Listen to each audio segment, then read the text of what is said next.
সনাতনী ধর্মকে ইহুদিবাদের বীজ বপন করা।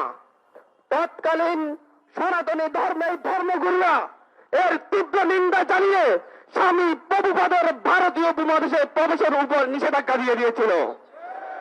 স্বামী প্রভুপাদ যখন ভারতীয় উপমহাদেশ থেকে বিতাড়িত হয়েছিলেন, তখন তার সঙ্গে ছিল ইহুদিবাদী বিভিন্ন এজেন্টরা, তার সঙ্গে ছিল ইহুদি এজেন্টগুলা। তাদের উদ্দেশ্য ছিল এই উপমহাদেশে ইসকনের মাধ্যমে সনাতনী ধর্মের ভাই বোনদের ধর্মীয় অধিকার কেড়ে নেওয়া, এই দেশের জঙ্গিবাদী কার্যক্রম পরিচালনা করা। আপনারা যদি ইতিহাস লক্ষ্য করেন, রাজধানীর স্বামীবাগের সনাতনী ভাইদের মন্দির এই ইসকনের উগ্রবাদীরা দখল করে নিয়েছে। এই ইসকনের উগ্রবাদীরা সিলেটে 2019 সালে রথ যাত্রায় হামলা করেছিল। এই উগ্রবাদীরা কুড়িগ্রামে একটি গ্রাম থেকে আমাদের সনাতনী ভাই বোনদেরকে তাড়িয়ে দিয়ে ইসকনরা দখল করে নিয়েছিল। ইসকন মানেই সনাতনী নয়। আমার সামনে এখানে মিডিয়ার শত মিডিয়া আছেন, আপনাদেরকে গত কয়েকদিন যাবত লক্ষ্য করেছি চিন্ময় দাসের প্রতিটি প্রোগ্রাম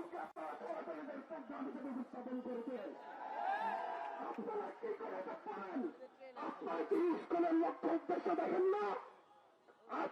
আপনারা কি মনে করেন চিন্ময় দাস মানে সকল সনাতনী? আপনারা কি মনে করেন ইসকন মানে সনাতনী? তাহলে এই যে হাজার হাজার সনাতনী ভাইরা ইসকনের বিরুদ্ধে জঙ্গি ইসকনের বিরুদ্ধে আমার সনাতনী ভাইরা প্রতিবাদ জানাচ্ছে, তারা কারা? ইসকন মানে সনাতনী নয়, ইসকন মানে জঙ্গি সংগঠন।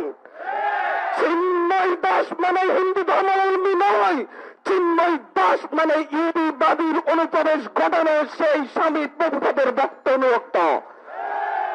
আপনারা ইন্ডিয়াতে দেখেন, ইন্ডিয়ার অধিকাংশ হিন্দু ভাইয়েরা বোনেরা এই ইসকনের বিরোধিতায় রাজপথে নেমেছে। আপনারা পশ্চিমবঙ্গের নির্বাচনের আগে দেখেন, ইসকনের বিরুদ্ধে মমতা ব্যানার্জির বক্তব্য দেখেন, তারা কিভাবে উনি বলেছেন যে বাংলাদেশে এই উপমহাদেশে ইসকন জঙ্গিবাদ ছড়াচ্ছে, উগ্রবাদিতা ছড়াচ্ছে। এই দেশে লাখো সনাতনী ভাই বোনদের বসবাস, তারা সকলেই চিন্ময়কে প্রভু মানে না, তারা সকলেই চিন্ময়কে তাদের ধর্মগুরু মানে না। এদেশের লাখো সনাতনীরা চিন্ময়কে তাদের ধর্মের শত্রুও মনে করে। আপনারা তো আমি দেখি নাই হেফাজতের আন্দোলনের সময় বলেছেন মুসলিমদের আন্দোলন, তখন তো বলেছেন হেফাজতের আন্দোলন। আমি তো দেখি নাই আল্লামা সাঈদীকে অ্যারেস্ট করার পরে আপনারা বলেছেন যে মুসলিম নেতাকে অ্যারেস্ট করা হয়েছে, তখন দেশে আল্লামা সাঈদী ছিল। তাহলে এখন কেন চিন্ময় দাসের ক্ষেত্রে সনাতনী নেতাকে অ্যারেস্ট করা হয়েছে বলে প্রচার করবে? বাংলাদেশের মাটিতে বসে দিল্লির এজেন্ডা বাস্তবায়ন করতে দেওয়া হবে না।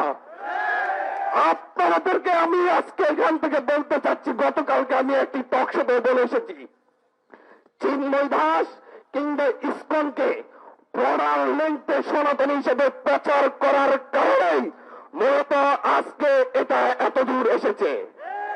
চিন্ময় দাস একটি গোষ্ঠী, বাংলাদেশের জামাতে ইসলাম যেমন একটি ধর্মীয় সংগঠন, বাংলাদেশে আপাতত ইসলাম যেমন একটি ধর্মীয় সংগঠন, বাংলাদেশে খেলাফত মজলিস যেমন একটি ধর্মীয় সংগঠন, চিন্ময়ের সেই হিন্দু জাগরণী মঞ্চ একটি মাত্র ধর্মীয় সংগঠন। এটা সকল হিন্দুদের প্রতিনিধিত্ব করে না।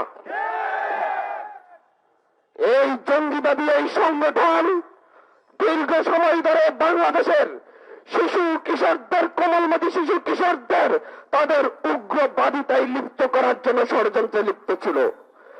তারা শুধুমাত্র এদেশের মুসলিমদের উপর আঘাত করেনি, তারা দীর্ঘ সময় ধরে এদেশের আবহমান কাল ধরে চলে আসা বিভিন্ন সনাতনী ধর্মের মন্দিরগুলোতে হামলা করেছে।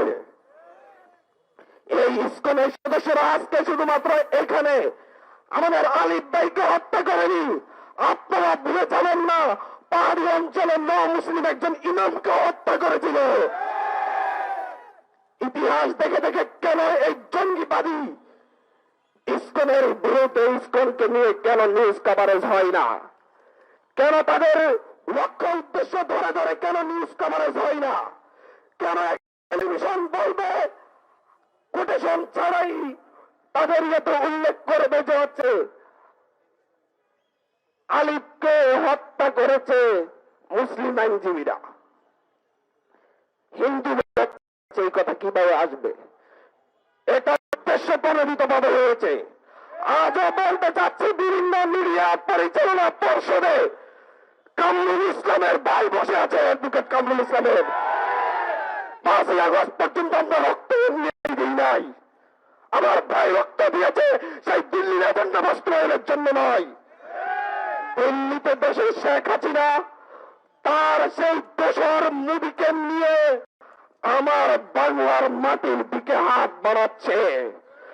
এই দেশের মানচিত্র সেই দিল্লি থেকে যে দরজায় হাত বাড়াবে সেই হাত ভেঙ্গে গুটিয়ে রেখে দেওয়া হবে। সেইটা চিহ্ন দেশের উপর, স্কুলের উপর, আনসার লীগের উপর, যেটার উপর হোক, এই হাত ভেঙ্গে দেওয়ার জন্য এদেশের মানুষ প্রস্তুত। আমরা জীবন দিতে শিখেছি, আমরা অলরেডি শহীদ হয়ে গিয়েছি, আমাদের মৃত্যুর আর কোনো ভয় নেই। আমাদেরকে আরেকবার লড়তে বাধ্য করবেন না।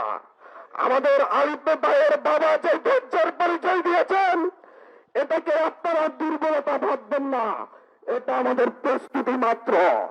সেই পশ্চিমবঙ্গে বসে নিজের রাজ্যে গোহারা হয়ে শুভেন্দু অধিকারী নাকি আমার দেশের সীমানার অবরোধের ঘোষণা দেয়।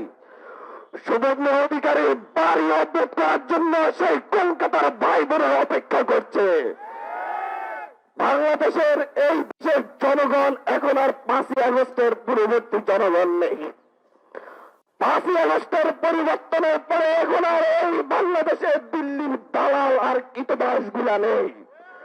প্রত্যেকটা কলকাতায় পালিয়ে গিয়েছে, দিল্লিতে পালিয়ে গিয়েছে। বাংলায় যারা আছে সবাই দেশপ্রেমিক। এই দেশপ্রেমিকদের মধ্যে এখনো সেই দিল্লির দালালদের যেই 2-4টা এখনো লুকিয়ে আছে, তাদের বিরুদ্ধে দেশের সকল ছাত্র সংগঠন একসাথে গত পরশুদিন 0 টলারেন্স ঘোষণা করেছে। আমরা এতদিন ধৈর্য ধরেছি, আইন শৃঙ্খলা বাহিনী সন্ত্রাসী ছাত্রলীগকে গ্রেপ্তার করবে। আমরা ধৈর্য ধরেছি, আইন শৃঙ্খলা বাহিনী মুজিববাদী আওয়ামী লীগের সন্ত্রাসীদেরকে গ্রেপ্তার করবে। আমরা ধৈর্য হারা হয়েছি।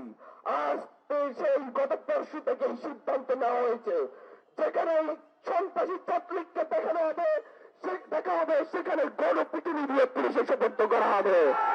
আর ধৈর্য ধরা হবে না। লড়াই আমাদের 5ই আগস্ট নতুন ভাবে শুরু হয়েছে। আমরা এই লড়াই লড়ছি, এই লড়াই আমরা লড়ে যাব।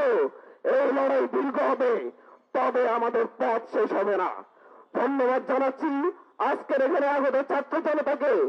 শুধু একটা কথাই আমাদের উদ্দেশ্য, একটা কথাই আমরা বলবো, এই বাংলাদেশে হাজার হাজার বছর ধরে সাম্প্রদায়িক সম্প্রীতির সাথে দেশের মানুষ বসবাস করে এসেছে।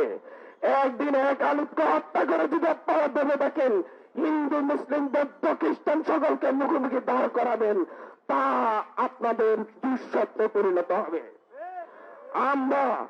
আমরা জীবন দিয়ে হোক এদেশের স্বাধীনতা সার্বভৌমত্ব রক্ষা করব। সেই অখণ্ড ভারতের স্বপ্ন সেই দিল্লির সেই সংসদে কবর দিন, এটা বাংলার সীমানার কাছে কাছে আসার সুযোগ পাবে না।